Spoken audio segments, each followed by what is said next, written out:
अस्सलाम वालेकुम। अच्छा भाई, जो स्टूडेंट उधर बैठे हुए हैं एक दो वो भी बीच में आ जाए, आप लोग भी इधर आ जाओ। उधर का बन है ना प्रोजेक्टर।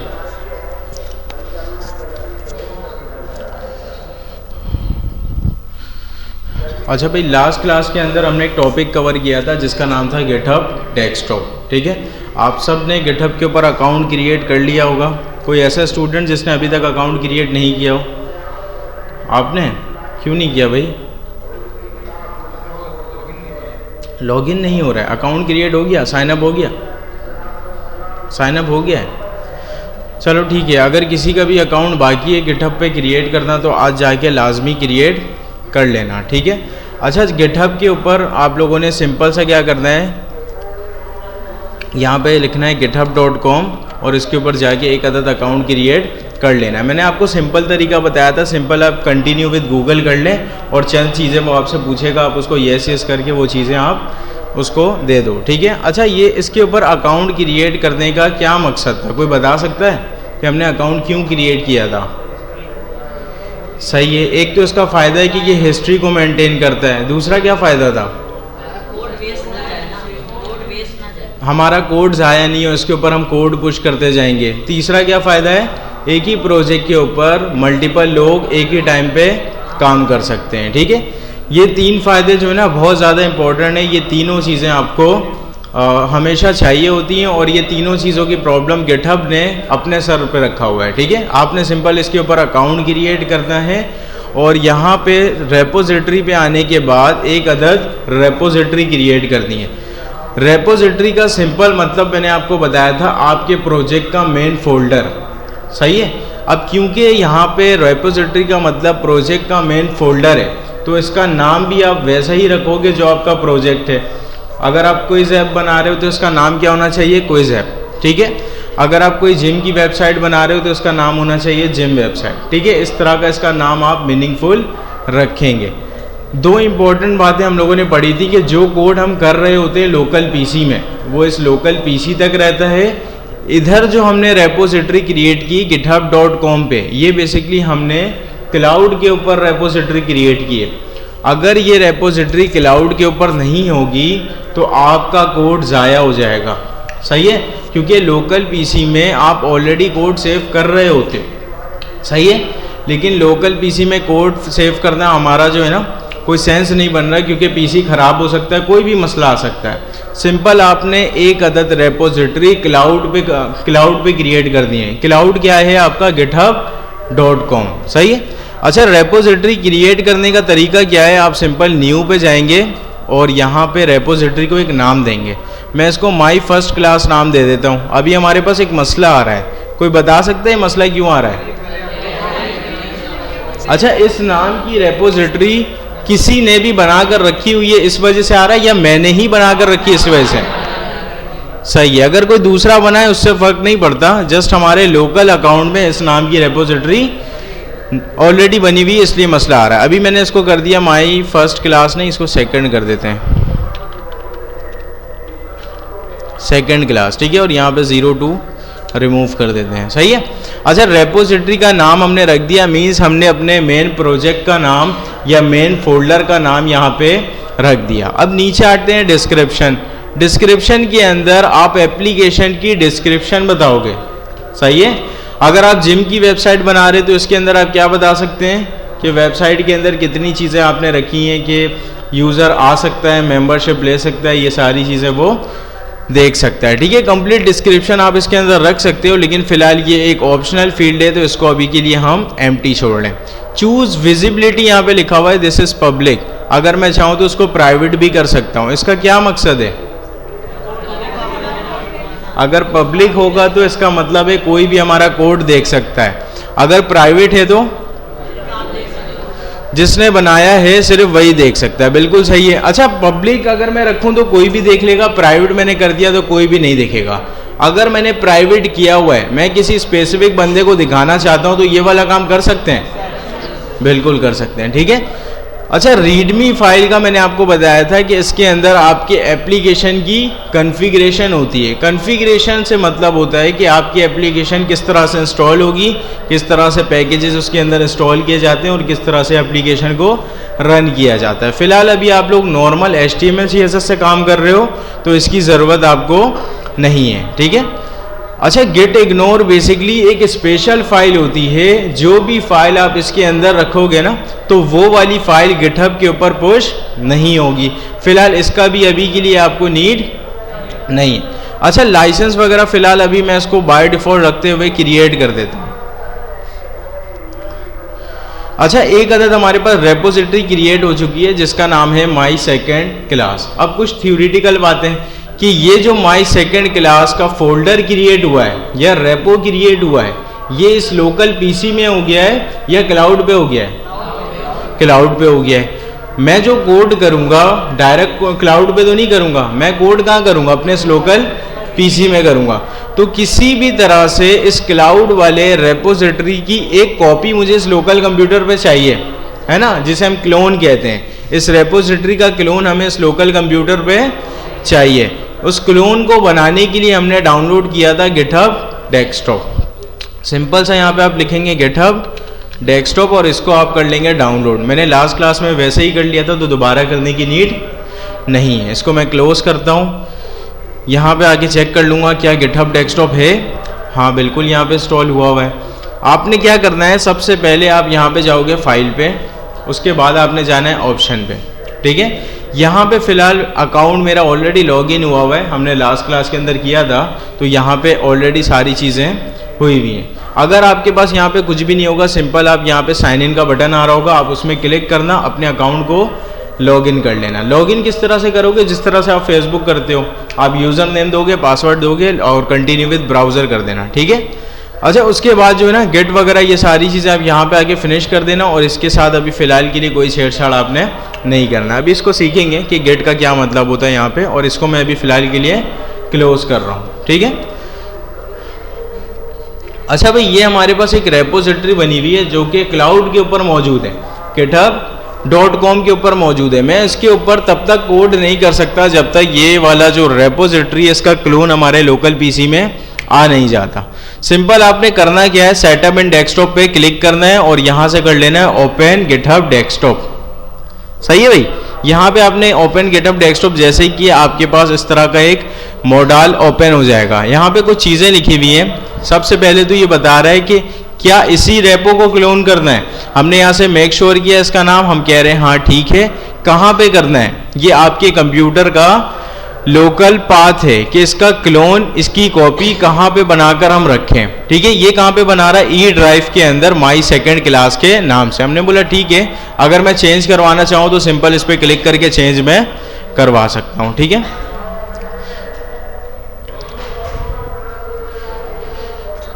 अच्छा भाई, यहाँ पे हमारे पास माई सेकेंड नाम का जो है ना रेपोजिटरी क्लोन होके इस लोकल पीसी में आ चुकी है। अब इसको मुझे ओपन करना है VS कोड पे। VS कोड पे अगर आप इसको ओपन नहीं करोगे तो आप उसके ऊपर कोड किस तरह से करेंगे? इसको VS कोड में ओपन करने का तरीका सिंपल क्या है, ओपन इन VS कोड पे आप क्लिक कर दें, ये कोड में ओपन हो जाएगा। दूसरा तरीका आपको ऑलरेडी पता है कि आपने इसको कहाँ रखा हुआ था। आप यहाँ पे आ जाओ ई ड्राइव पे और यहाँ पे माई सेकेंड क्लास के नाम से आपको रेपोजिटरी मिल जाएगी, ठीक है। अच्छा, सिंपल आप इस फोल्डर के अंदर जाएंगे, यहाँ पे cmd कोड डॉट करके भी ये वाला काम ओपन कर सकते हैं। दोबारा मैं इधर आता हूँ। फॉर एग्जाम्पल मुझे याद नहीं है कि मैंने कहाँ पे क्लोन किया था। यहाँ पे आप माउस लेकर जाओ, देखो यहाँ पे ये मुझे बता रहा है कहाँ पे क्लोन हुआ हुआ, ई ड्राइव के अंदर, ठीक है। यहाँ से भी नहीं समझ में आ रहा, आप राइट क्लिक करो, यहाँ पे नीचे लिखा हुआ है शो इन एक्सप्लोरर, इस पर क्लिक कर दो। सही है भाई, सिंपल वही सेम रेपोजिटरी या वही सेम फोल्डर आपका इस तरह से ओपन हो जाएगा। और यहाँ पे आपने क्या लिखना है, cmd, और cmd में आप लिख दोगे कोड स्पेस डॉट। सही है भाई। अच्छा, ये फोल्डर आपका जो है ना VS कोड में ओपन हो चुका है। अब आप कोड कर सकते हो उसके ऊपर। VS कोड में एक चीज़ आ चुकी है, तो अब आप HTML CSS की फाइल बनाओगे और इसके ऊपर कोड अपना कर सकते हो। कितने तरीके हम लोगों ने सीखे हैं इस फोल्डर को इधर ओपन करने के। एक तो simple open in VS code कर दो, दूसरा उस फोल्डर पे जाओ और cmd लिखो। फोल्डर याद नहीं है, राइट क्लिक करके शो इन एक्सप्लोरर कर सकते हो, ठीक है। अच्छा भाई, यहाँ पे फिलहाल ये वाला फोल्डर VS कोड में ओपन हो चुका है। हमें जो भी काम करना है हम यहाँ पे जल्दी से कर लेते हैं। सही है, index.html की मैंने फाइल बनाई और यहाँ पे हम एक हेडिंग रखते हैं, हेडिंग 1। सही है। अच्छा, इस हेडिंग 1 के साथ जो है ना इसका कलर वगैरह चेंज करना है। मैं यहाँ से दे देता हूँ styles.css। ठीक है, इस CSS को हमें क्या करना पड़ेगा, लिंक करवाना पड़ेगा ./styles.css। मैंने स्टाइल्स की स्पेलिंग गलत लिख दी है। अच्छा, ये चल तो जाएगा, स्पेलिंग गलत है, कोई मसले की बात नहीं है, लेकिन यहाँ पे जो बेहतर प्रैक्टिस है ना हम उसको ही फॉलो करेंगे। अच्छा भाई, styles.css यहाँ पे हमने लिंक करवा दिया। अभी मैं चाहता हूँ इसका टेक्स्ट कलर रेड हो जाए, बैकग्राउंड कलर ब्लैक हो जाए। बताओ किस तरह से करूँ। H1 को मैंने टारगेट किया, कलर। अच्छा, कलर जो है ना मैं हेक्सा नंबर से देना चाहता हूँ। कैसे दूँ, रेड कैसे बनाते हैं, FF0000। सही है। ये पहला वाला 2 नंबर रिप्रेजेंट किसको करता है, रेड को, ग्रीन और ब्लू। हमने रेड रखा, बाकी सबको हमने क्या कर दिया, लो कर दिया। सही है। और रेड कंप्लीट हाई है। हमने ये रेंज पढ़ा हुआ है ना कि सिंपल 0 से F तक हमारे पास रेंज होता है। अभी मैंने इसके कलर को रेड किया और बैकग्राउंड कलर को मैं ब्लैक कर देता हूँ। बैकग्राउंड कलर ब्लैक पता है कैसे होगा, आप सारे नंबर्स को जो है ना यहाँ पे 2 2 4 2 6 दफ़ा मैंने 0 रख दिया। अच्छा, वाइट कैसे होता है, सबको आप हाई कर दोगे तो आपके पास वाइट बन जाएगा। ठीक है, यहाँ पे आके चेक करते हैं कि ये चीज़ हमारे पास चल भी रही है नहीं। कॉपी पाथ, ठीक है, यहाँ पे आके मैंने इसको चेक किया। अच्छा भाई, यहाँ पे इसका बैकग्राउंड कलर भी आ चुका है और टेक्स्ट कलर भी यहाँ पे चेंज हो चुका है। यहाँ तक बात समझ में आई। अच्छा, ये जितना भी मैंने काम किया हुआ है ये सारा का सारा काम मैं इस लोकल PC में कर रहा हूँ। सही है। अभी आप बोलोगे कि सर आपने तो वो जो हमारे पास क्लाउड मौजूद था वहाँ से क्लोन बनाया था, उसी रेपो के ऊपर आपने काम किया है। उस रेपो का मैंने बेसिकली क्लोन बनाया तो है, लेकिन क्लोन का मतलब होता है उसकी एक कॉपी बन रही है। सही है, उसकी मैंने कॉपी बनाकर अपने इस लोकल PC में रख दी और उसके अंदर मैंने ये सारे चेंजेस करवा दिए। अब मैंने कॉपी के अंदर वो सारा चेंज किया हुआ है, एक्चुअल जो हमारे पास क्लाउड में मौजूद है ना उस फोल्डर के अंदर मैंने चेंज नहीं किया। अब मुझे क्या करना पड़ेगा, जो भी मैंने चेंज किया है इसको क्लाउड के ऊपर पुश करना है। सही है। पुश करने का क्या तरीका है, सिंपल गिटहब डेस्कटॉप पे आप आ जाओ और यहाँ पे सबसे पहले तो आप चेंजेस को देख लो कि आपने चेंज किया क्या है। ये कह रहा है कि आपने 2 फाइल के अंदर चेंज किया हुआ है, एक index.html एक styles.css। यहाँ दोनों पे हमें ++ नजर आ रहा है। इसका क्या मतलब, ये दोनों फाइल न्यू क्रिएट हुई है। अच्छा, यहाँ पे अगर डॉट नजर आ जाए, इसके अंदर हमने कोई मॉडिफिकेशन की है। अगर माइनस नजर आए तो हमने डिलीट किया हुआ है। सही है। अभी फिलहाल मैं देख लेता हूँ कि यही सारी चीज़ें हमने इन दोनों फाइल के अंदर रखी है। अब मैं सिंपल इसको क्या कर दूंगा, यहाँ से पुश कर दूंगा। अच्छा, पुश करने से पहले मैंने आपको बताया था अब यहाँ पे क्या दोगे, कमिट मैसेज दोगे। कमिट मैसेज सिंपल आप कुछ भी दे सकते हो, लेकिन हमेशा कमिट मैसेज ऐसा होना चाहिए कि आपको कमिट पढ़ के ही समझ में आ जाए कि आपने चेंज क्या किया था। सही है। अभी फिलहाल हमने एक हेडिंग ऐड की है एंड ऐड CSS। ठीक है, add heading and add CSS मैं कर रहा हूँ और यहाँ से सिंपल मैंने कमिट कर दिया और सिंपल यहाँ पे मैं पब्लिश ब्रांच पे क्लिक करूँगा और ये वाला कोड हमारा github.com के ऊपर पुश हो जाएगा। चेक करते हैं। अच्छा भाई, यहाँ पे तो कुछ भी नहीं आ रहा, क्या करना पड़ेगा, रिफ्रेश करना पड़ेगा। ठीक है, इसको जैसे ही मैंने रिफ्रेश किया यहाँ पे index.html की फाइल और styles.css की फाइल हमारे पास आ चुकी है। ठीक है, index.html के अंदर वही सारी चीज़ें जो आपने लोकल PC में काम किया था, इसी तरह से styles.css के अंदर भी वही सारी चीज़ें हैं जो आपने लोकल PC में काम किया था। यहाँ तक बात समझ में आई। अच्छा, ये सारा काम तो हमने प्रीवियस क्लास के अंदर डिस्कस किया हुआ है ना। ठीक है, तो अभी फॉर एग्जाम्पल आपने जो भी काम करना था आप कर चुके हो। आपने इसके बाद यहाँ पे एक पैराग्राफ ऐड कर दिया लॉरेम। ठीक है, एक डमी पैराग्राफ आपने ऐड किया। अभी बताओ, इस यहाँ पे आके मैं चेक करूँगा पैराग्राफ आ जाएगा, नहीं आएगा। क्यों, जो मैंने चेंज किया वो लोकल में किया है। बिल्कुल सही है, जो हम लोकल में चेंज कर रहे हैं ये लोकल तक ही महदूद है। अगर मुझे इसको क्लाउड में भेजना है तो क्लाउड में पुश करवाना पड़ेगा, ठीक है।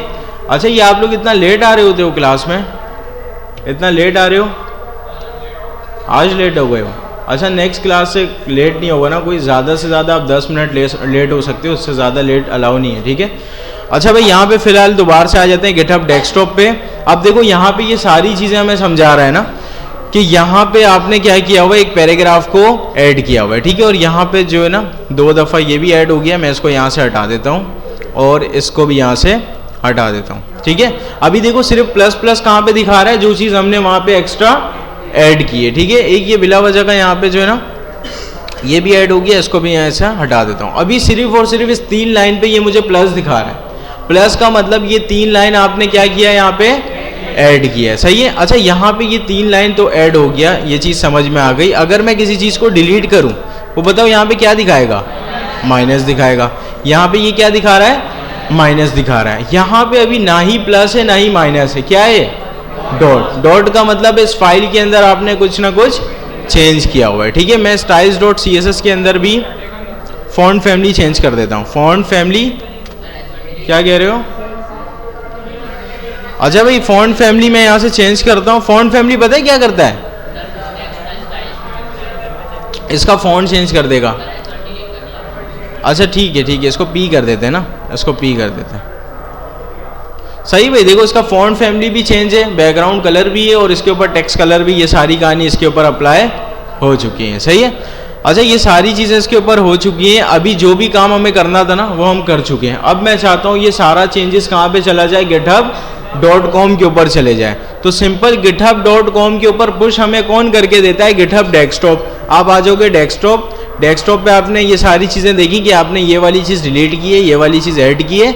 अब यहाँ पे आ रहा है 2 फाइल के अंदर आपने चेंजेस किया हुआ है। styles.css के अंदर भी आपने क्या किया हुआ है, देखो h1 को रिमूव किया, p को आपने ऐड किया, सही है। और यहाँ पे फॉन्ट फैमिली भी आपने क्या किया हुआ है, ऐड किया हुआ है, सही है। और सिंपल यहाँ पे आप कमिट मैसेज करो, अपडेट स्टाइल एंड HTML, सही है भाई। यहाँ पे कमिट मैसेज मैंने लिखा और सिंपल मैं इसको कर देता हूँ कमिट, और मुझे यहाँ से कर देना पड़ेगा इसको पुश, ठीक है। अच्छा भाई, ये सारा काम मैंने पुश कर दिया। मैं यहाँ पे आके जल्दी से रिफ्रेश करूँगा, आके चेक करूँगा कि ये सारी चीज़ें पुश हो गई हैं या नहीं। यहाँ पे चेक करते हैं, यहाँ पे देखो हेडिंग डिलीट है, सिर्फ और सिर्फ पैराग्राफ आ रहा है। और यहाँ पे स्टाइल्स में आते हैं तो यहाँ पे सिर्फ और सिर्फ हमारे पास पैराग्राफ है, h1 रिमूव हो चुका है और साथ में फॉन्ट फैमिली भी ऐड हो गया। यहाँ तक बात समझ में आई? अच्छा, अब आपकी क्या प्रैक्टिस होगी, कोई भी काम करने से पहले github.com के ऊपर एक आप रेपोजिटरी क्रिएट करोगे, उसके बाद आपने सारा काम करना है। और कंप्यूटर बंद करने से पहले सारा का सारा कोड आपने पुश करना है, सही है। ये लाजमी है, ये प्रैक्टिस आप लोग लाजमी फॉलो करोगे, सही है। अच्छा, यहाँ तक बात समझ में आ गई, आगे बढ़े, ठीक है। अच्छा भाई, उसके अलावा जो है ना, यहाँ पे आप सबको पता है मैं इस रेपोजिटरी को प्राइवेट कर सकता हूँ। यहाँ पे सेटिंग पे आके मैं क्या कर दूंगा, सिंपल चेंज विजिबिलिटी कर दूंगा। सेटिंग पे आके मैंने इसको क्या कर दिया, चेंज विजिबिलिटी कर दी और चेंज टू प्राइवेट में कर देता हूँ, सही है भाई। सिंपल मैंने इसको प्राइवेट किया, ये मुझसे पासवर्ड पूछ रहा है, मैं पासवर्ड एंटर कर देता हूँ।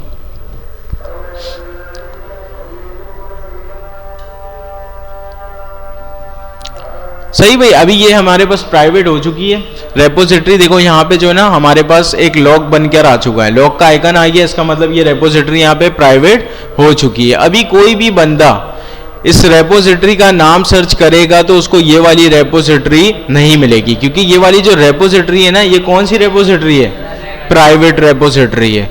अच्छा, मैंने आपको एक बात बताया हुआ है कि सिंपल किसी एक प्रोजेक्ट के ऊपर मल्टीपल लोग काम कर सकते हैं, ठीक है। अगर मैंने इसको प्राइवेट किया हुआ है तो इसका तो कोड कोई भी नहीं देख सकता। मैं चाहता हूं कोई स्पेसिफिक बंदा इसका कोड देख पाए और इसके ऊपर चेंजेस भी कर पाए। तो सिंपल आपने उस बंदे को ऐड करना पड़ेगा, ठीक है। आप सिंपल सेटिंग पे जाओगे, यहां से चला जाओ सेटिंग पे, नहीं, आपने जाना है इस रेपोजिटरी के सेटिंग पे, सही है। आप जाओगे इस रेपोजिटरी के सेटिंग पे, ये वाली सेटिंग जो है ये आपके अकाउंट की सेटिंग है, सही है। आप रेपोजिटरी के सेटिंग पे जाओ, कोलैबोरेटर्स में जो है ना उस बंदे को ऐड कर दो, सही है। अच्छा भाई, लास्ट से आप खड़े हो ना, बिल्कुल लास्ट में, जी आप खड़े हो, गिटहब का अकाउंट बताओ अपना जल्दी से। गिटहब अकाउंट नहीं बनाया, याद नहीं है? अच्छा चलो नमाज के बाद जो है ना क्लास कंटिन्यू करते हैं, ठीक है? आप सारे नमाज पढ़ के आ जाओ।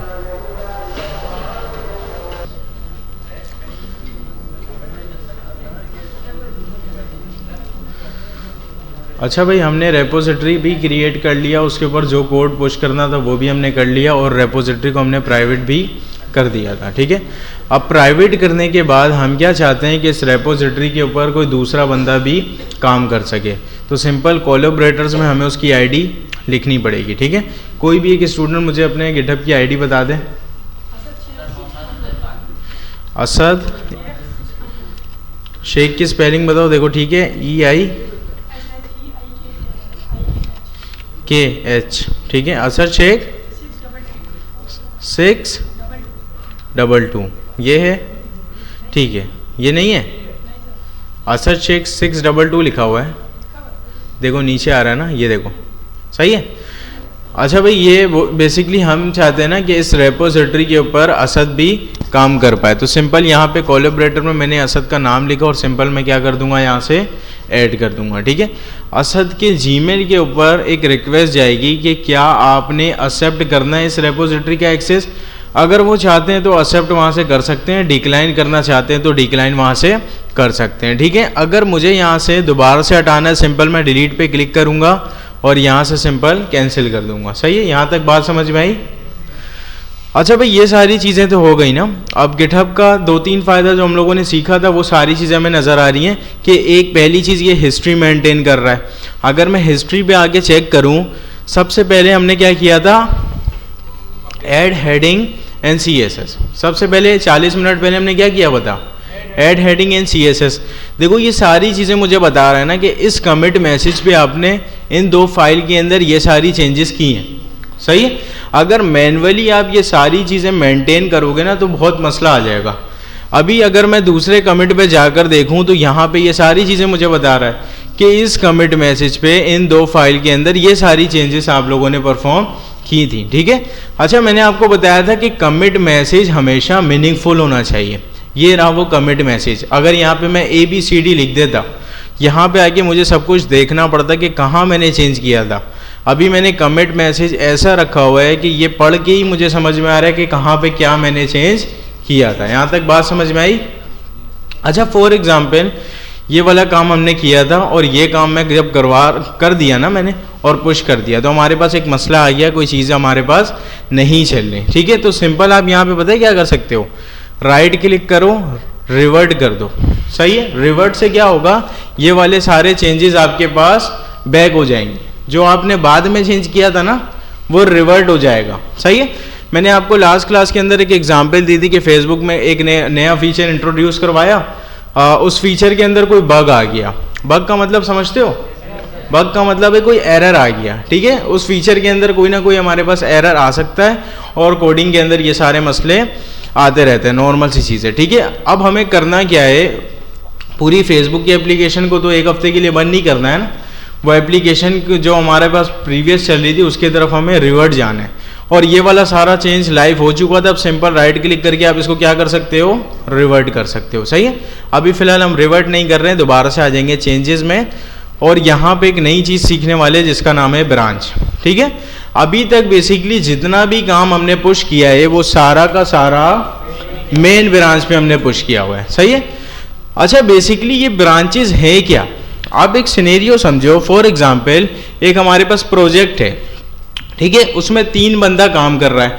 एक का काम है फ्रंट एंड बनाना, दूसरे का काम है बैक एंड की API बनाना, तीसरे का काम है कि डेटाबेस से जितना डेटा आ रहा है ना उसको प्रॉपर तरीके से बैकएंड में हैंडल करना। अब एक ही प्रोजेक्ट के ऊपर तीनों बंदा काम कर रहा है और तीनों ने पुश कहाँ पे किया, मेन में। अब तीनों जब मेन के ऊपर पुश करेगा ना, पॉसिबिलिटी है जो बैकएंड के ऊपर 2 बंदे काम कर रहे थे वो एक ही फाइल्स के अंदर चेंज कर दें, हो सकता है ना? अगर दोनों ने एक ही फाइल्स के अंदर चेंज कर दिया तो हमारे पास काम हो जाएगा खराब। पहले वाले ने काम सही किया था, दूसरे वाले ने काम गलत किया और उसको कर दिया पुश। पहले वाले का काम भी ज़ाया हो गया और दूसरे वाले ने तो ऑलरेडी काम खराब किया हुआ था। सही है? तो इन सब चीज़ों से बचने के लिए हमारे पास होते हैं ब्रांचेस। सही है, ब्रांचेस का क्या यूज केस है ये समझ में आ गया। अच्छा भाई, यहाँ पे अभी तक हम जितना भी काम कर रहे थे सारा का सारा काम जो पुश हो रहा था ना, मैं देख लेता हूँ, मेन में हो रहा था। सही है, सारा का सारा काम पुश कहाँ पे हो रहा था, मेन में हो रहा था। अब फॉर एग्जाम्पल मैंने एक्सेस दिया हुआ है असद को, असद घर जाएगा, यहाँ पे सिंपल जो है ना ये रेपोजिटरी का नाम सर्च करेगा, क्योंकि मैंने इसको एक्सेस दिया हुआ है तो ऑब्वियस ही बात है ये रेपोजिटरी इसको नजर आ रही होगी। अगर उसने यहाँ से क्या किया है, इसको सेटअप इन डेस्कटॉप कर लिया, सेटअप इन डेस्कटॉप इसने किया, इसके पास ये वाला इंटरफेस आ जाएगा। ये क्या करेगा, घर जाके ओपन इन वीएस कोड करेगा और यहाँ पे जो है ना एक इसने ऐड करवा दिया हेडिंग या XYZ, इसने कुछ भी ऐड करवा दिया और उसको पुश कर दिया मेन पे। सही है, और वो हेडिंग हमें नहीं चाहिए। सही है, हेडिंग जस्ट मैं एक एग्जाम्पल के तौर पे दे रहा हूँ। फॉर एग्जाम्पल इसने कोई भी काम किया और वो काम हो सकता है इसने गलत कर दिया और वो काम हमें नहीं चाहिए, तो जो काम मैंने ऑलरेडी सही करके रखा हुआ था ये भी खराब हो गया ना, इससे ये वाला काम भी खराब हो जाएगा। मैं क्या बोलूँगा असद को, असद मेन पे मैंने सही काम करके रखा हुआ है, आपने जो भी काम करना है आप मेन से एक उसकी शाख निकालो, एक उसकी ब्रांच निकालो, उसके ऊपर काम करना। इससे फायदा क्या होगा, आपका चेंज आपके ब्रांच में होगा, मेरा चेंज मेन में ऑलरेडी मौजूद है। मैं कल को चेक करूंगा कि अगर आपने काम सही किया हुआ है तो उसको मैं मेन के साथ मर्ज कर दूंगा। अभी फिलहाल आप डायरेक्ट मेन के ऊपर पुश ना करो।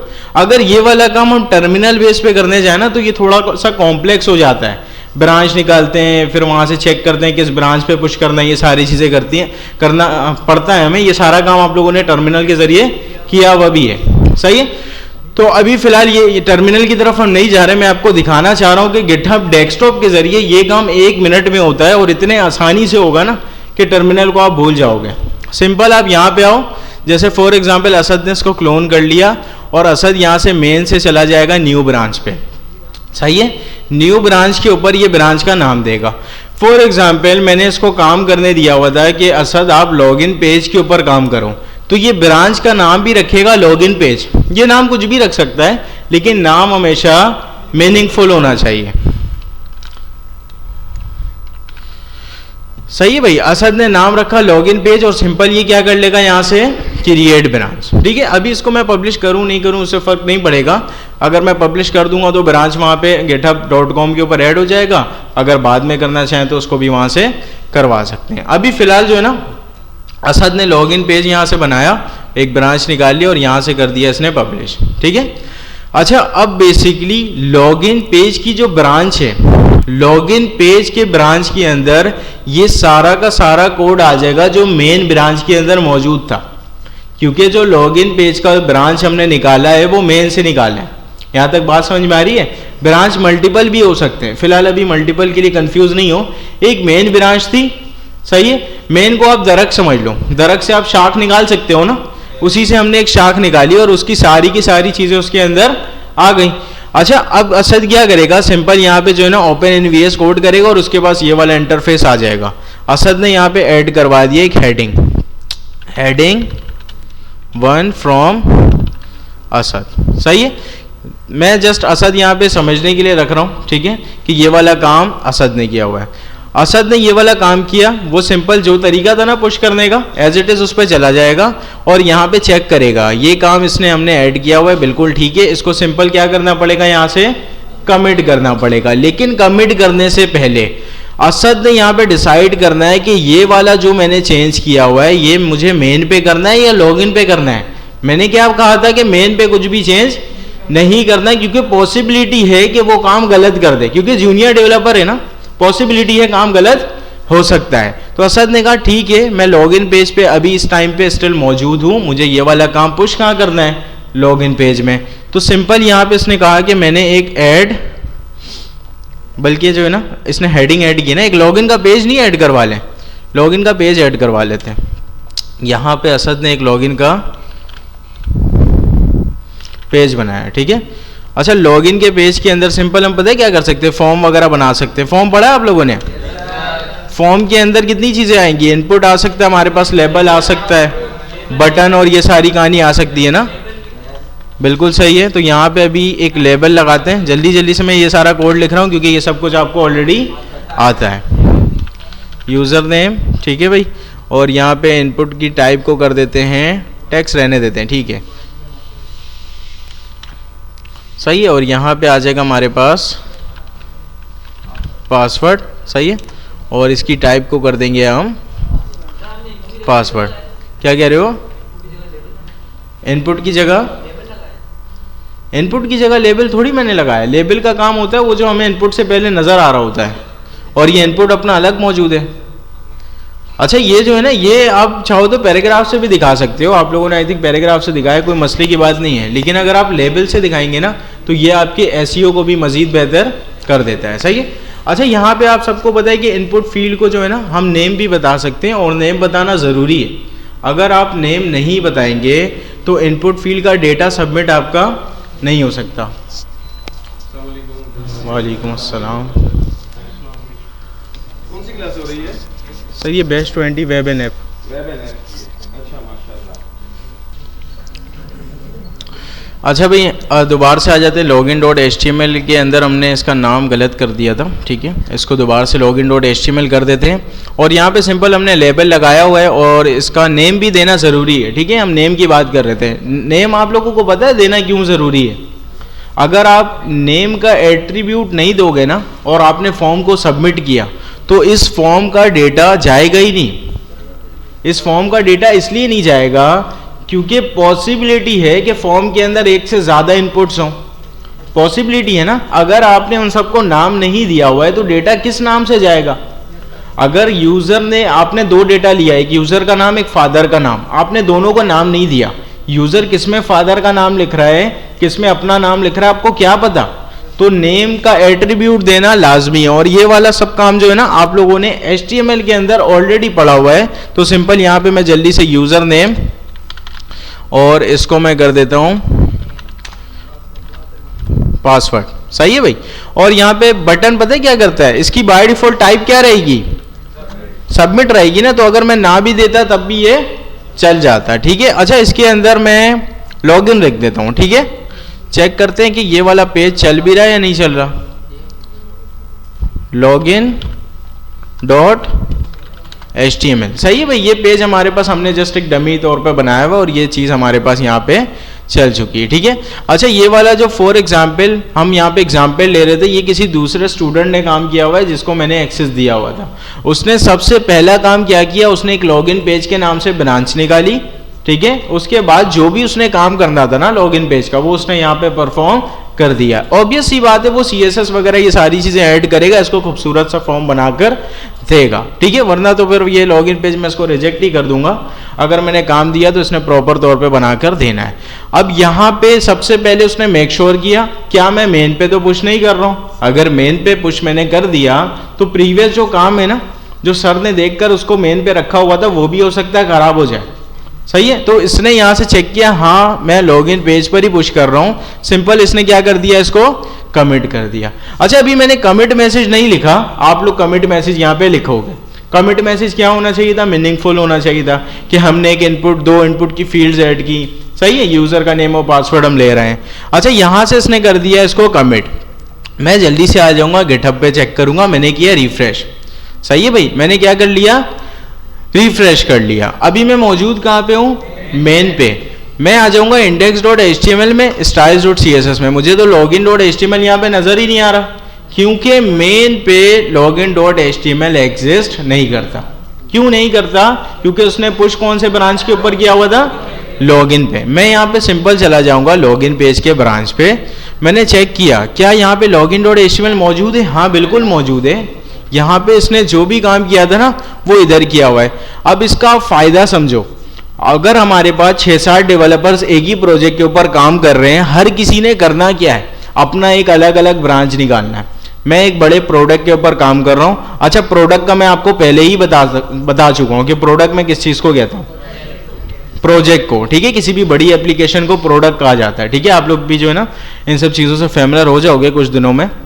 अच्छा भाई, एक प्रोडक्ट के ऊपर मैं काम कर रहा हूँ, ठीक है। मैंने 4 बंदे रखे हुए हैं, 2 फ्रंट एंड पे काम करेगा, 2 बैक एंड पे काम करेगा। सबसे पहला काम, मैं इनिशियल कोड जो है ना पुश कर दूंगा मेन पे, सही है। इनिशियल कोड का मतलब होता है स्टार्टर कोड, बॉयलर टेम्पलेट इसको जिसको कह रहे होते हैं, नाम नहीं याद, कोई मसले की बात नहीं है, जस्ट आप उसको स्ट्रक्चर बोल सकते हो। मैंने स्ट्रक्चर उठा के मेन पे रख दिया। अब मैंने इन चारों को कहा कि आप चारों एक काम करो, अपना एक एक अलग अलग ब्रांच बना लो। सही है, इन चारों ने अपना अलग अलग ब्रांच बना लिया। सही है, मैं कहूंगा किसी ने भी मेन पे पुश नहीं करना। सही है, किसी ने भी मेन पे पुश नहीं करना, सब अपने अपने ब्रांच पे पुश करेगा। सही है, हाँ, सब अपना अलग अलग ब्रांच बनाएगा। ठीक है, किसी ने लॉगिन पेज का काम कर रहा है, कोई फॉरगेट पासवर्ड का काम कर रहा है, कोई डैशबोर्ड का काम कर रहा है, कोई फ्रंट एंड पेज का डैशबोर्ड का काम कर रहा है। ठीक है, तो सब जो है ना अलग अलग अपने बनाएंगे ब्रांच। सब ने अपना अलग अलग काम किया हुआ होगा अपने अपने ब्रांच पे। ऑब्वियस सी बात है, वो सारा काम मेन पे नहीं आएगा। अभी मैं मेन पे आऊंगा। देखो यहाँ पे अगर मैं कोड पे देखूंगा ना, तो यहाँ पे देखो 2 फाइलें आ रही हैं, 2 है। और देखो ये लॉगिन जो है ना, यहाँ पे हमें ये दिखा रहा है बीच में स्ट्राइक करके कि ये फाइल यहाँ पे एग्जिस्ट है नहीं, आपने यहाँ पे बिला वजह को ओपन किया हुआ है। अगर यहाँ पे आ जाऊँ मैं कहता हूँ यार लॉगिन पे दिखाओ, लॉगिन पे कौन कौन सी फाइल्स है। देखो लॉगिन भी मौजूद है। अभी आप एक चीज़ समझो कि मेन पे वो कोड मौजूद ही नहीं है जो लॉगिन पेज पे मौजूद है। हर किसी ने अपना अपना काम अपने अपने ब्रांच पे किया, हर किसी का कोड अलग अलग ब्रांच पे मौजूद है। सही है, मेन पे वो कोड मौजूद ही नहीं है। एट दी एंड सब कोड को एक जगह तो करना ही है। अगर सबको एक जगह नहीं करेंगे तो एक प्रोडक्ट तैयार कैसे होगी। किसी ने लॉगिन पेज का काम किया हुआ है, किसी ने फॉरगेट पेज का काम किया हुआ है, एट दी एंड एक ही प्रोडक्ट पे काम हो रहा है ना। ये सारा काम एक ही प्रोडक्ट का है। सिंपल, सबने जब काम कर लिया, मैं चेक करूंगा, मेक श्योर करूंगा कि सबने काम सही किया। सही है। अच्छा, इसका फायदा ये भी है ना कि आप इधर उधर बात को घुमा नहीं सकते हैं। यहाँ पे सारी चीजें नजर आ रही होती कि किसने कमिट किया किसने नहीं किया। देखो यहाँ पे जो है ना अभी लिखा हुआ आ रहा है कि यहाँ पे बेसिकली मुसम्मिल जावेद ने जो है ना ये क्रिएट लॉगिन डॉट HTML में कमिट किया हुआ है। इससे पहले भी जो मैंने कमिट किया था वो मैंने ही किया था, तो यहाँ पे मेरा नाम आ रहा है। कल को असद को चेंज करेगा ना, तो असद ये नहीं बोल सकता कि सर ये वाला काम मुझसे नहीं आपसे खराब हुआ है। यहाँ पे इसका नाम आएगा कि असद ने यहाँ पे कमिट किया हुआ है। ठीक है, तो यहाँ पे ये सारी चीजें मैनेज गिटहब खुद ही कर रहा होता है। अच्छा, फिलहाल हम आते हैं कि सारा काम हमारा हो गया, अब सबको एक जगह तो करना ही पड़ेगा। अच्छा, एक जगह काम करने पे जो है ना बाज़ औक़ात मसले आ जाते हैं। ठीक है, मसला क्यों आएगा, ये चीज़ मेक सेंस भी कर रही है। किसी 2 बंदे ने एक ही फाइल के अंदर चेंज कर दिया तो गिटहब आपसे पूछेगा नहीं इसका काम रखूँ इसका रखूँ। मसला तो है, मर्ज करने के अंदर मसले आ सकते हैं। ठीक है, अभी फिलहाल यहाँ पे हमने काम सिंपल किया हुआ है। यहाँ पे हमारे पास लिखा हुआ है क्रिएट एंड पुल रिक्वेस्ट। सही है, मैंने क्रिएट एंड पुल रिक्वेस्ट के ऊपर क्लिक किया। मैं यहाँ पे सिंपल कर दूंगा क्रिएट पुल रिक्वेस्ट।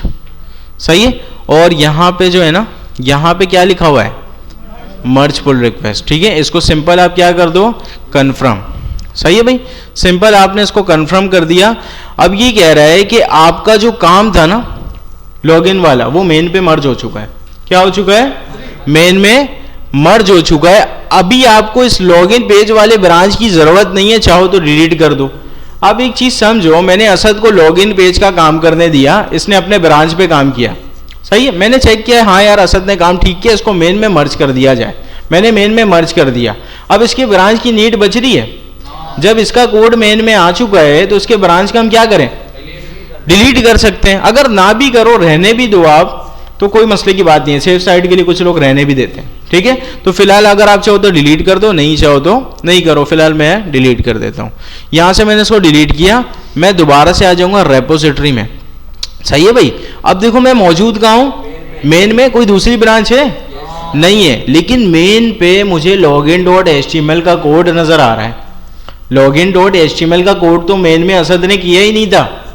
असद ने काम कहां पे किया, अपने ब्रांच पे। This is login page, Asad की ब्रांच लॉगिन पेज थी।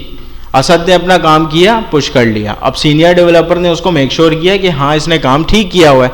अगर ये काम नहीं होगा, डायरेक्ट असद मेन पे पुश करता जाएगा ना, तो पॉसिबिलिटी है कि वो गलत काम पुश कर दे और आपका प्रीवियस काम भी खराब हो जाए। सही है, इसलिए ये बेहतर प्रैक्टिस फॉलो की जाती है। कोई भी बंदा काम करेगा तो अपने ब्रांच के ऊपर ही काम करेगा, किसी ने भी मेन के ऊपर काम नहीं करना। एट दी एंड सबको मर्ज करना तो है, वो बाद में सीनियर डेवलपर सबको वेरीफाई करेगा सबका काम ठीक है और उसको मर्ज कर लेगा। सही है। अच्छा, यहाँ पे आ जाऊंगा मैं दोबारा से मेन में। ठीक है, अभी चेक करते हैं यहाँ पे जो है ना। अच्छा, यहाँ पे कुछ आ नहीं रहा, मैं इसको फैच कर लेता हूँ, पुल कर लेते हैं। ठीक है,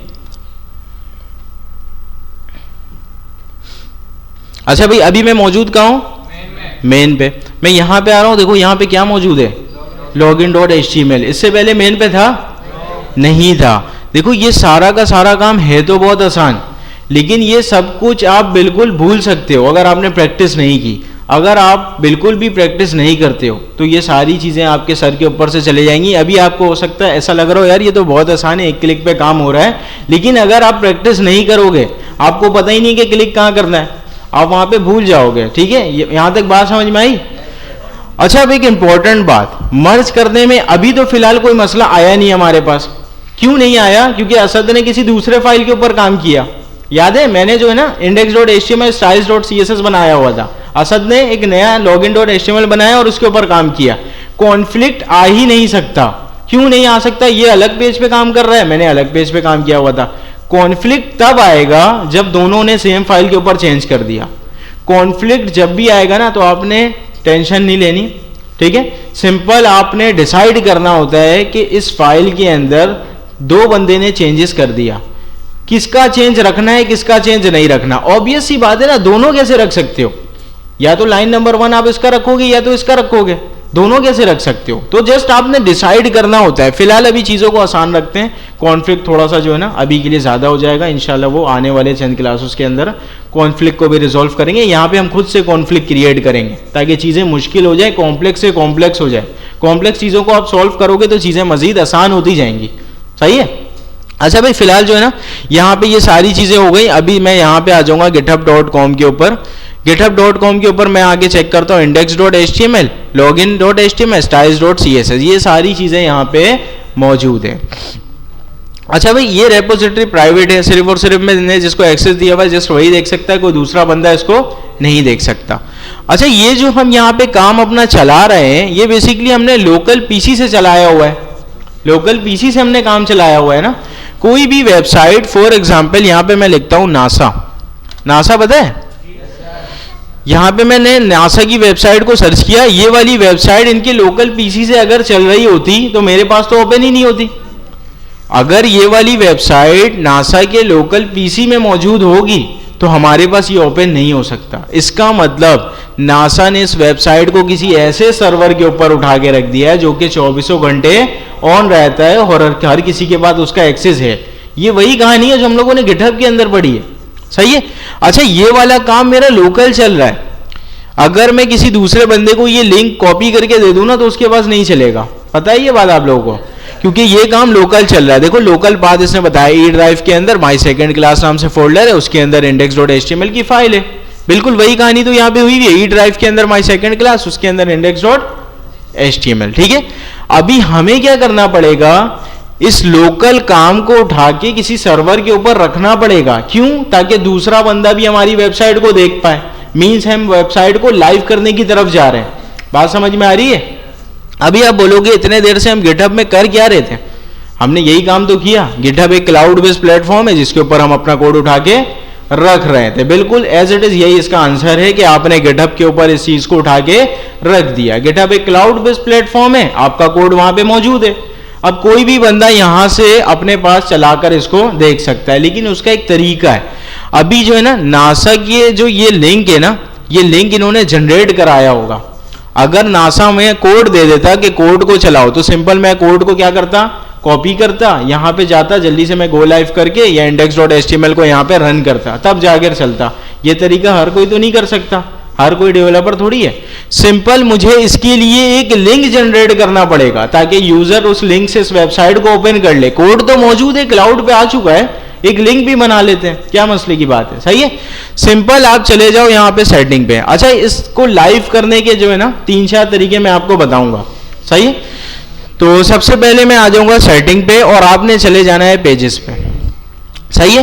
पेजेस पे जाने के बाद जो है ना सिंपल अभी फिलहाल यहाँ पे जो है ना गिटहब पेजेस पे मैं आता हूँ। आई थिंक मैंने जो है ना इसका फ्री वाला सारा यूज किया हुआ है, तो यहाँ पे मुझे ये कह रहा है कि आप इसका ट्रायल लो। ठीक है?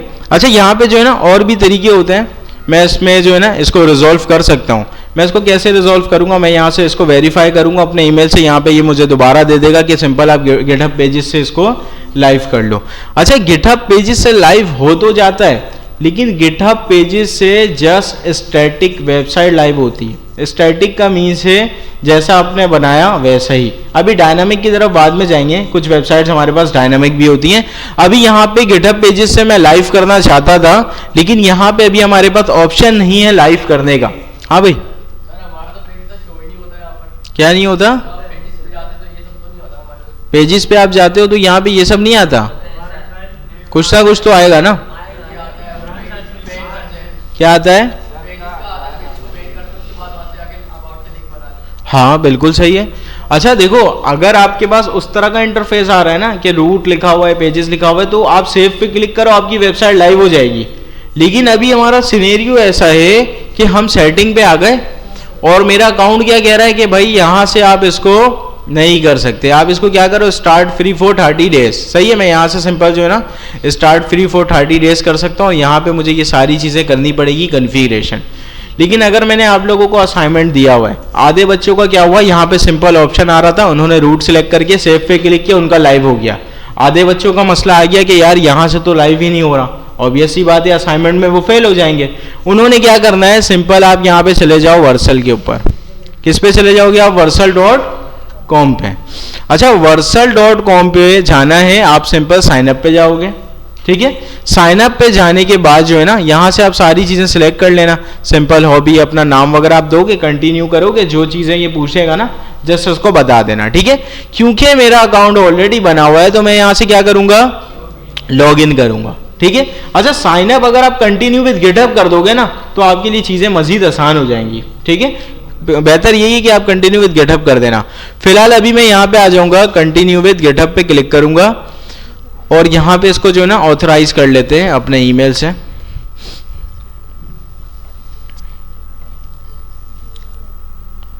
अच्छा भाई, ये हमारे पास हम अकाउंट लॉगिन हो चुका है। ठीक है, हो सकता है ये सारी चीज़ें आपके पास नहीं आ रही हो, कोई मसले की बात नहीं है। सही है, वर्सल के ऊपर आपका अकाउंट बन चुका है और वर्सल के ऊपर जो है ना आप सिंपल यहाँ पे आ जाओगे ऐड न्यू पे और सिंपल आपने चले जाना है प्रोजेक्ट पे। बात समझ में आई? आप चले जाओगे ऐड न्यू प्रोजेक्ट पे। किस प्रोजेक्ट को लाइव करना था ये सामने ही नजर आ रहा है।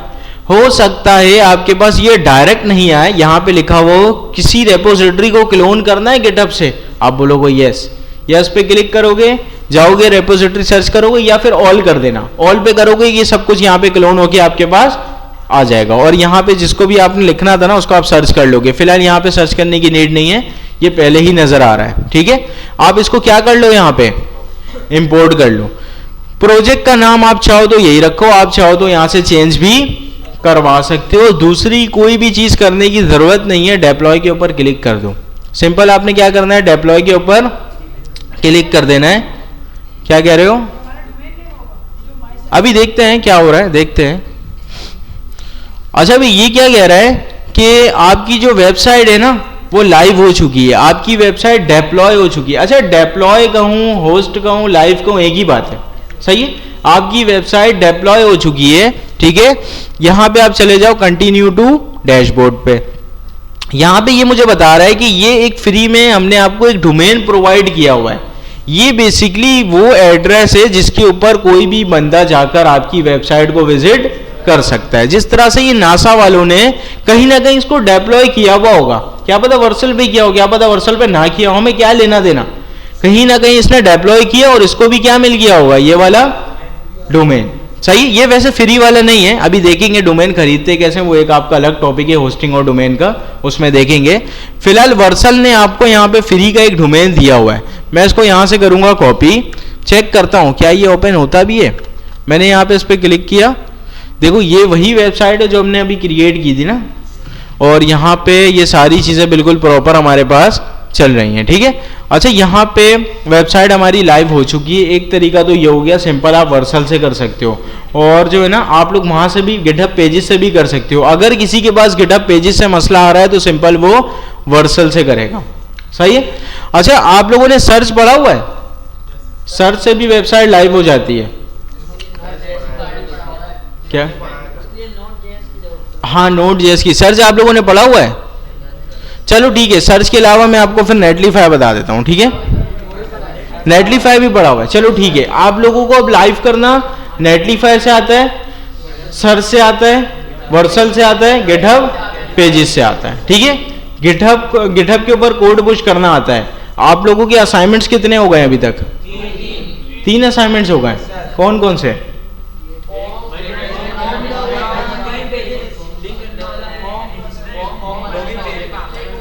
एक आप लोगों, कोई एक स्टूडेंट मुझे बता दे। आप बताओ क्या नाम है आपका? जैन। आप बताओ। रजिस्ट्रेशन पेज हो गया, ठीक है, सही है। फॉर्म के अंदर क्या बनाया था आपने? अच्छा, फिग्मा डिजाइन से आपने देखकर वेबसाइट बनाया हुआ था, ठीक है। अच्छा भाई, ये सारी चीजें जो है ना अभी हो चुकी हैं। अभी यहाँ से आ जाते हैं बैक, ठीक है। अच्छा, असाइनमेंट अभी मैं नहीं दे रहा हूँ आप लोगों को, मैं नेक्स्ट क्लास के अंदर असाइनमेंट दूंगा। और असाइनमेंट बनाना जो है ना हर किसी के लिए कंपलसरी है, सही है।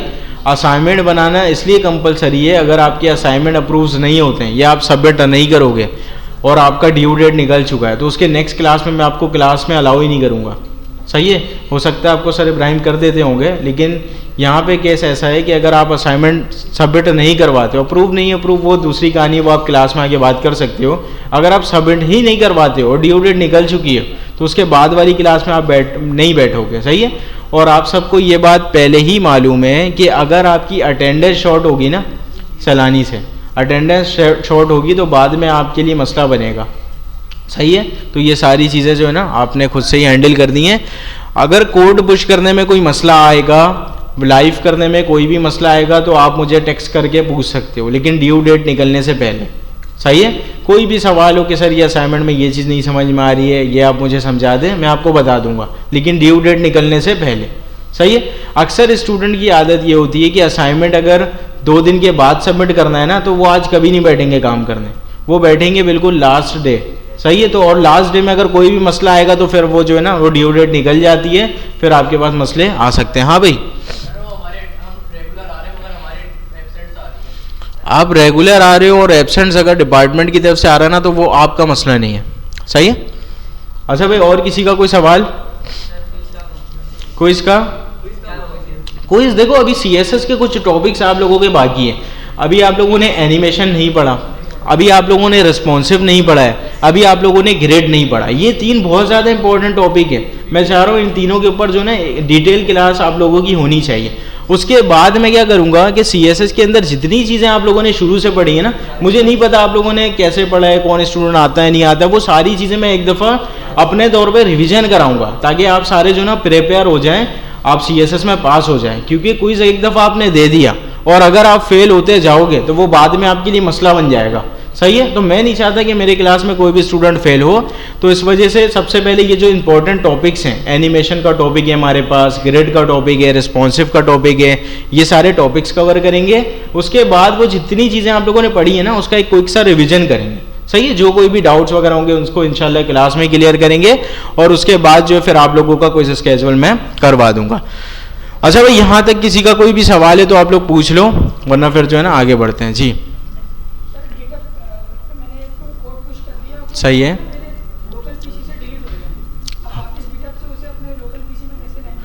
हाँ ठीक है, देखो यहाँ पे आपने लोकल पीसी में काम किया, आपने इसको गिटहब के ऊपर पुश कर दिया। अगर लोकल पीसी से डिलीट हो जाता कोई टेंशन की बात ही नहीं है। हमने गिटहब के ऊपर पुश ही इसलिए किया था कि हमारा कोड जाया ना हो। सिंपल, आप यहाँ पे आ जाओ अपने अकाउंट पे, अपना अकाउंट आपने लॉगिन कर लिया यहाँ पे, ठीक है। अपना अकाउंट आपने लॉगिन कर लिया, आपके पास कुछ इस तरह का इंटरफेस आ जाएगा। आप यहाँ पे आओ रेपोजिटरी पे। फॉर एग्जाम्पल आपका ये वाला कोड लोकल पीसी से क्या हो गया, डिलीट हो गया। सिंपल, आपने यहाँ पे ड्रॉप डाउन पे क्लिक करना है। आप इसको क्या कर लो, ओपन विद गिटहब डेस्कटॉप, ठीक है। ओपन विद गिटहब डेस्कटॉप कर लो। सिंपल एज इट इज वही सिनेरियो फॉलो हो जाएगा। क्लोन का मॉडल ओपन होगा, यहाँ पे क्लोन करूं, आप क्लोन पे क्लिक करो, क्लोन होके ये वाला सारा काम आपके लोकल पीसी में आ जाएगा। दूसरा एक और तरीका होता है, आप इस कोड को जिप में डाउनलोड कर लें। जिप में डाउनलोड करेंगे, एक्सट्रैक्ट करके उसको आप यहाँ पे चला सकते हैं, ठीक है। आपने एक दफा कोड पुश कर दिया ना, अब कोड जाया नहीं होगा। इस चीज से आप जो है ना रिलीव हो जाओगे कि कोड आपका कभी भी जाया नहीं होगा, सही है। यहां तक बात समझ में आई? क्या चीज? अगर आपने प्राइवेट किया हुआ है ना, तो कोई भी बंदा इस कोड को नहीं सीन कर सकता, सही है, क्योंकि इसकी जिम्मेदारी github.com वाले को दी है। हाँ, अगर github.com हैक हो जाए तो उसका हमें क्या लेना देना। आपने फेसबुक पे अकाउंट बनाया, सही है। अगर फेसबुक ही हैक हो जाए तो फिर कोई बंदा क्या कर सकता है, सही है। तो ये सारी जिम्मेदारी github.com की है, सही है। किसी पर्सनल बंदे या किसी इंडिविजुअल को आप क्लेम नहीं कर सकते, ये ऑर्गेनाइजेशन है GitHub, इसने इसकी जिम्मेदारी ली हुई है। इसी तरह से मैंने ये सारा कोड प्राइवेट किया हुआ है, यहाँ पे मैंने एक्सेस दिया वर्सल को, मैंने तो प्राइवेट किया हुआ है। वर्सल अगर चाहे तो उसको क्या कर दे, सबको दिखा दे, लेकिन वर्सल ने इस चीज की जिम्मेदारी ली हुई है। वर्सल कहता है कि आपका ये वाला जो कोड है ना, ये वाला कोड कोई नहीं देख पाएगा, क्योंकि मैं इसकी यहाँ पे बिल्ड बना के रख रहा हूँ। अब बिल्ड वगैरह क्या होता है, ये एडवांस टॉपिक है, आप रिएक्ट के अंदर ये सारी चीजें कवर करेंगे, ठीक है। यहाँ तक बात समझ में आई। कोड हाँ HTML CSS का देख सकते हो, जावास्क्रिप्ट का भी देख सकते हो, लेकिन जब आप बाद में बैकएंड जैसी चीजें पढ़ोगे ना, देखो फ्रंट एंड के अंदर तो ये सारे मसले आपको इतना ज्यादा तंग नहीं करेंगे, लेकिन अगर आपका बैकएंड का लॉजिक एक्सपोज हो गया ना तो आपकी एप्लीकेशन कॉम्प्रोमाइज हो जाएगी। बैकएंड का लॉजिक कभी भी एक्सपोज नहीं करते हम, और अब जब बैकएंड पढ़ोगे ना, एक्सप्रेस से सारी चीजें आप करोगे, तो वहां पे आप एक चीज देख रहे होगे कि आप किसी भी फाइल को ब्राउजर पे मंगवा ही नहीं सकते, सही है, जब तक आप उसको पब्लिक कर नहीं दो। अभी पब्लिक कैसे करते हैं नहीं करते हैं वो बात की कहानी है, लेकिन बैकएंड के अंदर ये चीजें एक्सप्रेस खुद ही सिक्योर करके देता है कि ये वाली फाइल ब्राउजर के ऊपर जा ही नहीं सकती, सही। हाँ, अगर आप भेजना चाहते हो तो आप उसको पब्लिक के अंदर रख दो, वो वाली कहानी उसके अंदर है, सही है। और किसी का कोई सवाल? सर वो आपने बताया कि GitHub के ऊपर जो हमने अकाउंट बना के रेपो बनानी है, और रेपो को जब हम डेस्कटॉप पर लेके आएंगे तो क्लोन के लोकल पर आएगा, क्लोन के थ्रू। बिल्कुल। अगर हमारा कोड हुआ हुआ है, फोल्डर बना हुआ है, तो उसको हम डेस्कटॉप के थ्रू कैसे पुश करेंगे? अगर हमारा फोल्डर बना हुआ है, कोड बना हुआ है, लिखा हुआ है, उसको हमने डेस्कटॉप के थ्रू पुश करना है। देखो यहाँ पे जो है ना, मैं एक नया रेपो क्रिएट करता हूँ, ठीक है, और ऑब्वियस सी बात है रेपो क्रिएट करूंगा सब कुछ एम्प्टी होगा, ठीक है। और ये कोड जो है ना हमने ऑलरेडी किसी और फाइल पे किया हुआ है, किसी और फोल्डर पे किया हुआ है, ठीक है। सिंपल मैं रेपोजिटरी पे जाऊंगा, जल्दी से मैं क्रिएट करता हूँ, टाइम थोड़ा शॉर्ट है, फिर आपकी एथिक्स की क्लास भी होगी। मैंने यहाँ पे एथिक्स की क्लास फ्राइडे को नहीं होती है, फ्राइडे नहीं होती है, अच्छा सही। अच्छा भाई यहाँ पे जो है ना, मैं यहाँ पे लिखता हूँ न्यू रेपो, सही है भाई। न्यू रेपो के नाम से मैंने रेपो बनाया, इसको बाय डिफॉल्ट में प्राइवेट रहने देता हूँ, मैंने क्या कर दिया, क्रिएट कर दिया, सही है। इसको सिंपल मुझे क्या करना पड़ेगा, सेटअप एंड डेस्कटॉप ओपन कर लूंगा, क्लोन किया मैंने, सही है। यहाँ पे मैंने क्लोन करके रख दिया। अभी बेसिकली मुझे यहाँ पे आना है, कहाँ मैंने बनाया था इसको, ई में बनाया था, जिसका नाम मैंने रखा हुआ था न्यू। ये देखो ये बिल्कुल एम्प्टी है। मुझे कोड कौन सा चाहिए, मुझे चाहिए यहाँ से class my second class, control C, और यहाँ पे आके सिंपल मैं कर दूंगा न्यू कंट्रोल V, बस वहां से कॉपी, यहाँ से पेस्ट, गिटहब डेस्कटॉप पे आओ, देखो न्यू रेपो के अंदर ये सारी चीजें आ गई, और यहाँ से क्या कर दो, इसको कमिट कर दो, एक मैसेज लिखो कंप्लीट, या जो कुछ भी आप यहाँ से ऑब्वियस सी बात है मीनिंगफुल लिखोगे, और सिंपल इसको पब्लिश कर दो, सही है भाई। और यहाँ पे ये सारा काम आपका आ जाएगा। अच्छा ये काम हो तो जाता है कि काम आपने किया, रेपो आप बाद में बना रहे हो, उसको कॉपी पेस्ट करके चला दोगे, लेकिन ये बिल्कुल भी बेहतर तरीका नहीं है। मैंने आपको पहले भी कहा है, फिर से कह रहा हूँ कि कोई भी काम करना है आप प्रैक्टिस बना लो कि सबसे पहले रेपो क्रिएट आप करोगे, उसका क्लोन करोगे, उसके बाद आपने काम करना है, सही है भाई। सबसे पहले आपने रेपो बनाना है, उसका क्लोन करना है, उसके बाद आप यहाँ पे काम करोगे। यहाँ तक बात समझ में आई, ठीक है। अच्छा भाई अभी हमारे पास थोड़ा सा टाइम कम है, तो यहाँ पे जो है ना मैं कुछ इंपॉर्टेंट चीज़ें आपसे डिस्कस कर लूँ, ठीक है। सबसे पहले मुझे आप लोग ये बताओ कि लिंक्डइन के ऊपर अकाउंट किस किस का बना हुआ है, लिंक्डइन के ऊपर, लिंक्डइन देखो यहाँ पे मैं सर्च कर लेता हूँ लिंक्डइन, ठीक है। क्लास में जिन भी स्टूडेंट्स का लिंक्डइन के ऊपर अकाउंट बना हुआ है अच्छी बात है, ठीक है। जिसका भी नहीं बना हुआ है आज घर जाओ, सबसे पहला काम आपने क्या करना है, लिंक्डइन के ऊपर एक अदद अकाउंट क्रिएट करना है, और ये कंपलसरी है, ऑप्शनल कुछ भी नहीं है। जो भी मैं आपको क्लास में बता रहा हूँ ना, कोई भी चीज़ ऑप्शनल नहीं है। हाँ अगर ऑप्शनल होगा तो मैं आपको बता दूंगा कि ये चीज़ ऑप्शनल है। लिंक्डइन के ऊपर हर किसी ने अकाउंट क्रिएट करना है, सही है। लिंक्डइन के ऊपर अकाउंट क्रिएट करने का तरीका जो है ना बहुत ही सिंपल है। सिंपल आप यहाँ पे चले जाओ, आप इसको कंटिन्यू विद गूगल भी कर सकते हो और कंटिन्यू विद माइक्रोसॉफ्ट भी कर सकते हो, अगर आपका माइक्रोसॉफ्ट पे अकाउंट है तो। फिलहाल आप कंटिन्यू विद गूगल करना और सिंपल लिंक्डइन के अकाउंट को लॉगिन कर लेना। सही है। अच्छा, लिंक्डइन के बारे में मैं आपको बता दूं, लिंक्डइन एक ऐसी पावरफुल चीज़ है कि ये आपको जॉब भी दिला सकती है, ये आपको इंटरनेशनल क्लाइंट भी दिला सकता है, आपके कंप्लीट करियर को ये बिल्ड कर सकता है। सही है, घर बैठे। जैसे जो है ना दूसरे फील्ड्स के अंदर होता है कि एक स्किल आपने सीखी तो फिर आपने उसको मार्केटिंग करना है, कि दूसरे तरीके होते हैं उसको, या कहीं पे भी इंटरव्यू देना है तो वॉक इन इंटरव्यू होता है, आपने वहाँ पे जाके देना है। लिंक्डइन एक ऐसा पावरफुल प्लेटफॉर्म है कि अगर आप इसकी प्रोफाइल मेंटेन करते हो, यहीं पे आपकी सारी चीज़ें मैनेज हो जाएंगी, यहीं से आपकी जॉब भी लग जाएगी, यहीं से आपको प्रोजेक्ट्स भी मिलेंगे, यहीं से आपकी अर्निंग भी शुरू हो जाएगी। ठीक है। लिंक्डइन के ऊपर अकाउंट बनाना कंपलसरी है, हर किसी ने अकाउंट बनाना है। दूसरा, लिंक्डइन के ऊपर प्रोफाइल पिक्चर होनी चाहिए हर किसी की। सही है, ऐसा नहीं है कि आपने प्रोफाइल पिक्चर के ऊपर कुछ भी नहीं लगाया। तीसरी चीज कि प्रोफाइल पिक्चर के ऊपर कुछ भी नहीं लगा दो, आपकी अपनी तस्वीर होनी चाहिए जो कि प्रोफेशनल तस्वीर हो। वो सारी तस्वीरें नहीं जो आप फेसबुक इंस्टाग्राम पे यूज करते हो, सही, वो उधर ही करो, वो सारे प्लेटफॉर्म्स है ना। तो यहाँ पे आपकी तस्वीर होनी चाहिए प्रोफेशनल।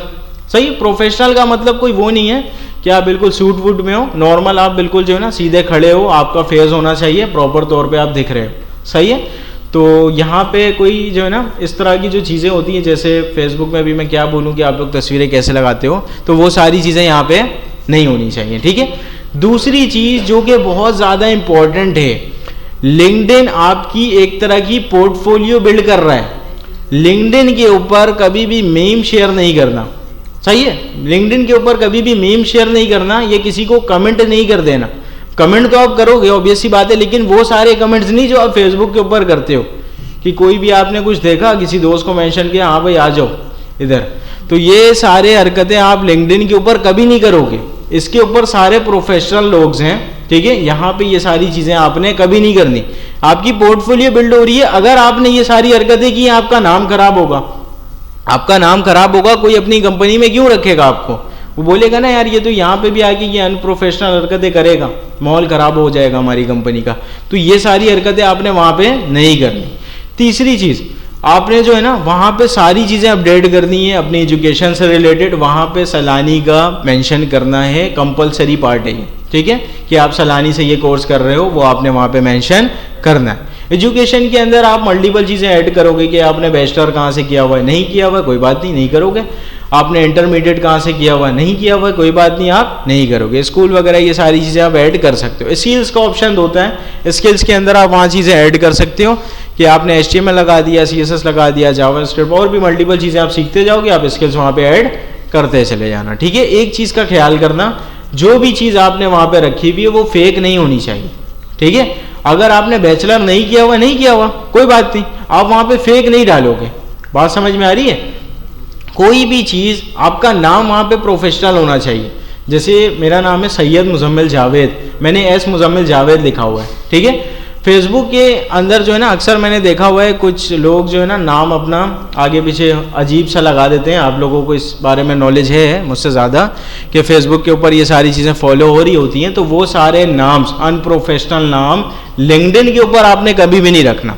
सही है। लिंक्डइन एक प्रोफेशनल प्लेटफॉर्म है, नाम प्रोफेशनल, प्रोफाइल पिक्चर प्रोफेशनल, कोई भी डेटा फेक नहीं होना चाहिए, सारी इंफॉर्मेशन ओरिजिनल होनी चाहिए। लिंक्डइन के ऊपर अकाउंट क्रिएट करना जरूरी है। ये सारी बातें हो गई। उसके बाद इसमें पोस्ट क्या करना है, कनेक्शन किससे बिल्ड करना है। कनेक्शन का मीन्स वही है जो फेसबुक के ऊपर आप रिक्वेस्ट भेजते हो ना, फ्रेंड बनाते हो, यहाँ पे कनेक्शंस आपके पास बनेंगे। कनेक्शंस आपने अपनी फील्ड से रिलेटेड बंदों से बनानी है। आप वेब एंड ऐप के बंदे हो, सॉफ्टवेयर के बंदे हो, सॉफ्टवेयर वाले बंदों से सबसे आपने कनेक्ट हो जाना है लिंक्डइन के ऊपर। सही है। तो अब आप डिफरेंट कंपनी, सॉफ्टवेयर हाउस वगैरह को भी फॉलो कर सकते हो, सलानी वगैरह, इन सब प्लेटफॉर्म्स को भी आप फॉलो कर सकते हैं। ठीक है। अच्छा, अब आपने पोस्ट क्या करना है। फॉर एग्जाम्पल आप एक असाइनमेंट कर रहे हो, आपने असाइनमेंट कंप्लीट किया, आपका असाइनमेंट बिल्कुल चल रहा है बेहतरीन तरीके से। अब आपने उसको मार्केट भी करना है। मार्केट नहीं करोगे तो अगले बंदे को क्या पता कि आपको ये काम आता है, आपने सीखा भी है ये काम। सिंपल बेसिकली हम वहाँ पे मार्केट करते हैं अपने आप को। सही है। आपने असाइनमेंट किया, आप एक छोटी सी वीडियो रिकॉर्ड करो कि ये असाइनमेंट मेरा चल रहा है, यहाँ पे उसको चला के दिखा दो, ये सारी चीज़ें करो। ऊपर एक छोटा सा कैप्शन आप लिख दो कि इस असाइनमेंट्स के अंदर मैंने HTML CSS का यूज़ किया, ये टेक्नोलॉजीज़ के अंदर यूज़ हो रही है, यहाँ से मैंने पढ़ा है, ये सारी चीज़ें आप वहाँ पे मेंशन कर दो। और आप चाहो तो मुझे भी मेंशन कर सकते हो, सलानी के मल्टीपल ट्रेनर्स हैं, आप उनको भी मेंशन कर दो ताकि आपकी थोड़ी जो रीच है ना वहाँ पे बढ़ जाए, ठीक है। सलानी को भी आप मेंशन कर सकते हो, ठीक है। तो वहाँ पे ये सारे पोस्ट आप करोगे। और ये जो है ना, ये सारी चीज़ें ज़रूरी है। अगर ये सारी चीज़ें आप करते हो, कोई भी बंदा आपके लिंक्डइन प्रोफाइल से आपको पहचानेगा कि इस बंदे ने कितनी चीज़ें सीखी हैं, कितनी चीज़ें नहीं सीखी। हर चीज़ को मार्केट करना ज़रूरी है। आपने दूसरा असाइनमेंट किया, एक छोटी सी वीडियो रिकॉर्ड करो। असाइनमेंट करने में आप 1 हफ्ता लगाओगे ना, 5 मिनट लगेगा वीडियो रिकॉर्ड करो, 5 मिनट लगेगा पोस्ट करने में, सही है। तो ये भी आपके असाइनमेंट का पार्ट होगा। जो भी असाइनमेंट आप करते जाओगे उसको लाजमी आपने पोस्ट करना है और सिंपल आपने मेंशन करना है, आप जिसको भी चाहो, ठीक है। तो सिंपल आप मेंशन करते हो ताकि आपकी रीच बढ़ जाए। ये सारी चीज़ें समझ में आ गई लिंक्डइन के बारे में, ठीक है। अच्छा, वहाँ पे जो है ना आपको एक प्रोजेक्ट का सेक्शन मिल जाएगा, उसको लाजमी अपडेट करना है। जितने प्रोजेक्ट्स आप बनाते रहो उसको प्रोजेक्ट्स को आप उसके अंदर चीज़ें ऐड करवाते जाना, सही है। यहाँ तक बात समझ में आ गई। अच्छा भाई, लिंक्डइन को यहाँ से अभी फिलहाल के लिए मैं बंद कर रहा हूँ। अब नेक्स्ट क्लास के अंदर जो है ना, सबसे पहले मैं आप लोगों से 2 चीज़ें पूछूंगा, गिटहब का अकाउंट, लिंक्डइन का अकाउंट लाजमी होना चाहिए। गिटहब का अकाउंट आप इसको इतना इम्पोर्टेंट समझो कि आपके जो फर्स्ट जॉब के लिए जो है ना, ये तकरीबन 50% काम करेगा। कितना काम करेगा? 50%। गिटहब के अकाउंट से ही हर बंदा आपको पहचानेगा कि इसने कितना काम सीखा, कितना कोड इसने किया हुआ है अपने ज़िंदगी में। गिटहब में अगर आप कोड नहीं लिखते हो, आप रोज़ाना 10-10 घंटा कोड करो, गिटहब के ऊपर कोड पुश नहीं है। किसी कंपनी पे आप अप्लाई करोगे, आपके गिटहब के अकाउंट पे जाएगा, वो तो बोलेगा यार ज़ीरो रेपोजिटरी, इसने तो कोई काम ही नहीं किया हुआ। आप जो भी काम करते हो, छोटा से छोटा काम गिटहब के ऊपर पुश करना इसलिए लाजमी है क्योंकि ये भी आपकी पोर्टफोलियो बिल्ड कर रहा है। लिंक्डइन तो पोर्टफोलियो बिल्ड कर ही रहा है, साथ में गिटहब भी आपके पोर्टफोलियो को बिल्ड कर रहा है। कोई भी बंदा जाएगा यार, यहाँ पे चेक कर लेगा कि हाँ इसने ये सारी चीज़ें सीखी हैं, HTML का इसके पास रेपो बना हुआ है, HTML के अंदर ये सारी चीज़ें इसने सीखी हैं, CSS के अंदर ये सारी चीज़ें इसने सीखी हैं, और ये प्रोजेक्ट्स पे इस बंदे ने ये काम किया हुआ है, ठीक है। तो ये 2 चीज़ें बहुत ज़्यादा इंपॉर्टेंट है, आप सब ने लाजमी करना है, ठीक है। अगर किसी का कोई सवाल है तो आप लोग पूछ लो, कोई भी सवाल नहीं है, ठीक है। फिर आप लोग जो है ना, हाँ, आप छोटा से छोटा काम करो, उसको लाजमी आपने पुश करना, सही है भाई। आप लोग ऑफ कर लो, फिर इंशाल्लाह नेक्स्ट क्लास से जो है ना, जो हमारे इंपॉर्टेंट टॉपिक्स रहते हैं CSS के, उसको हम इंशाल्लाह नेक्स्ट क्लास में कवर करेंगे, ठीक है।